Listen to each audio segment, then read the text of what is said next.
Stuck That Way. Written by Julie Kusma. As published on Coffee House Writers 2019. Narrated by Alex Kusma.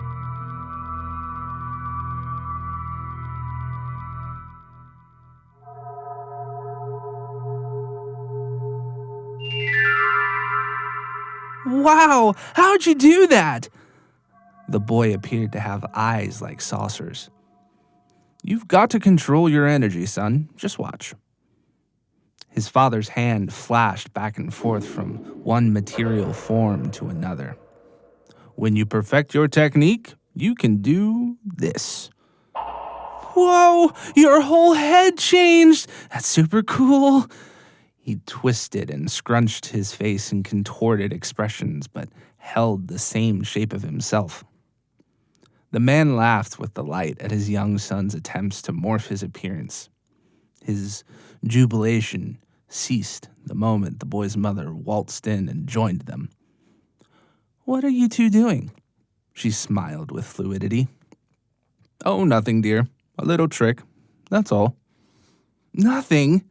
Jeepers, Dad, you did the best magic ever! Well, perhaps your father should perform for me. Don't you agree? She eyed her husband with suspicion before she gazed down at her child. She ruffled the airy plume of hair on his son's head, puckered and kissed his forehead. I don't believe your mother cares much for any of this. Oh, Mom, the trick is swell. Show her, Dad. He teetered on the edge of a clear, acrylic-like seat. All right, something small. Say, like this. The man let out a slow exhale. One by one, fingers popped out until an entire flesh-colored hand manifested before them. Absolutely not. The mother jumped up, gripped her slender, ethereal hips, and said, I won't tolerate this behavior. But, Mom, it's not allowed. End of discussion. She glared at her husband. Oh, don't make a big deal out of nothing. We were having fun. Besides, what could happen? He wiggled the encapsulated shape off. The boy stared, eager for his mother's reply. He imagined what image she would display if she dared take one. You're well aware of what can happen. She turned away from him and straight towards her child. Is that what you want? To frighten me? No, Mom, but... No, but... Some things one cannot undo. Her wisp of a finger wagged at him. Do you understand me?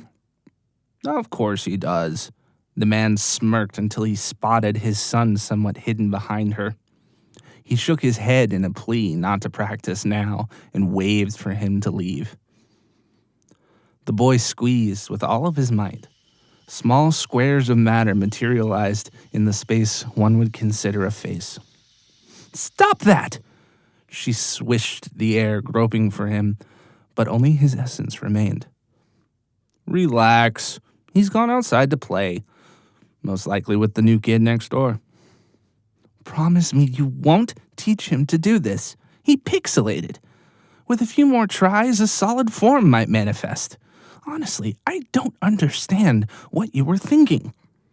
Now, you're getting carried away. He retook his normal light shape. Several boys have disappeared this week alone. I forbid this. Don't be silly. They haven't vanished. He moved toward the boundary of their dwelling and peered at the expanse designated as their lawn. He's standing out front, and that new neighbor kid is headed over to him. He's fine. Away from his mother's view, the boy struggled to replicate his father's trick. Hey, the new kid said as he approached. What are you doing? Oh, getting out of earshot of my parents. Were they arguing? I swear your mom's shriek looms from miles from your house. They call it a disagreement of opinions. Yeah, so what were they fighting about? He stared at his new friend while he debated how much he should share. He glanced both ways. Don't tell anyone, but my dad showed me how to make a corporeal form. No way. Yes way. Well, not an entire one, but he did a hand and a whole head. And he taught you how?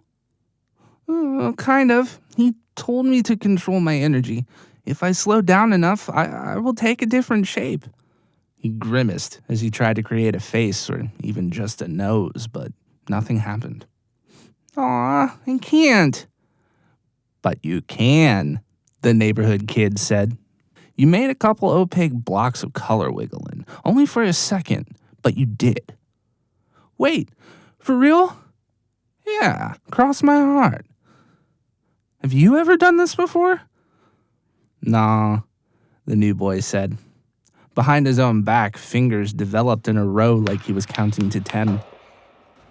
I heard if you made an entire body, you go down there automatically. Why would I want to do that? Are you kidding? Ice cream, sunshine, flowers, everything. Ice cream? Man, you don't know what ice cream is? He studied the boy.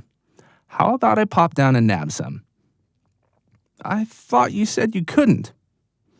He shrugged. How hard can it be? He spun into a luminous swirl of tornadic energy.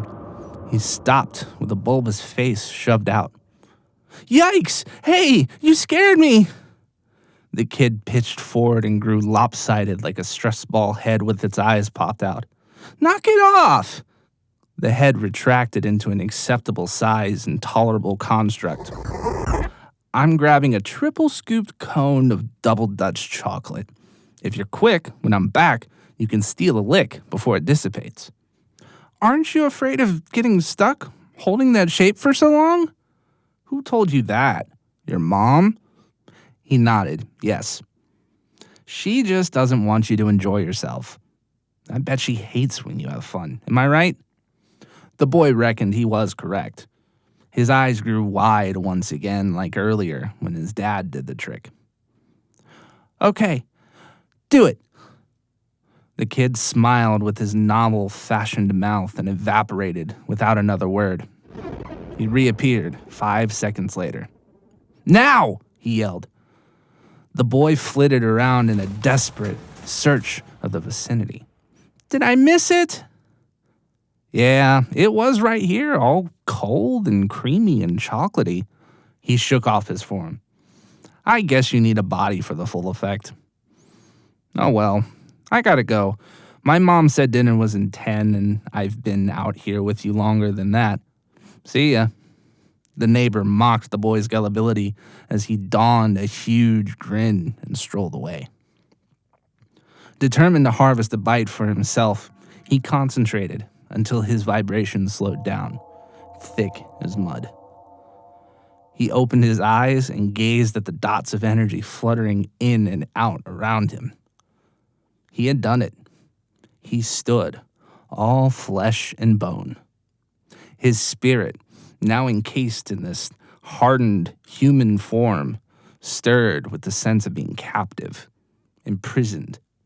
His appendages hung like lead tubes, and the gravity too strong to overcome. He fought to lift each leg as he moved forward on the busy sidewalk in the noisy town. A cacophony of sensations overwhelmed and assaulted him. Harsh noises, artificial light, bright colors, aching skin.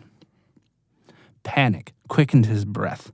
He was excited in an uncomfortable, anxious way, and he found it impossible to dissolve this solid shape. Mom? His own croaky words scared him, and tears welled. Dad? A flood of emptiness washed over the woman. Something happened to our son. Calm down. I can't. A mother just knows these things. He's gone. The man ran to the window-like opening. He's not there. What do you mean? She paced with frantic movements. I told you. I knew this would happen. He did your trick, and now he's trapped there. If he created a physical body, which is a monumental if. He can fix his energy. All he has to do is accelerate the frequency high enough that the earthly body can't exist. And poof, he's back here with us. Did you teach him that part? She sneered, and her husband's aura dimmed. I didn't think so. He can figure it out. He's a smart boy. Intelligence has nothing to do with it. The place is decadent. All those sensory inputs bombarding a flesh-covered nervous system. The earth plane is outrageous. The mind assigns meaning to everything, and each person is sucked in. He's coming back. Everyone does. Eventually. The boy, in his alien form, stood alone in the unfamiliar world. He should have listened to his mother. She warned him he'd get stuck that way. This has been Stuck That Way, written by Julie Kusma and narrated by Alex Kusma. Recorded by Joel Jackson. Copyright 2020. For more stories by this author, visit coffeehousewriters.com/author/Julie-Kusma.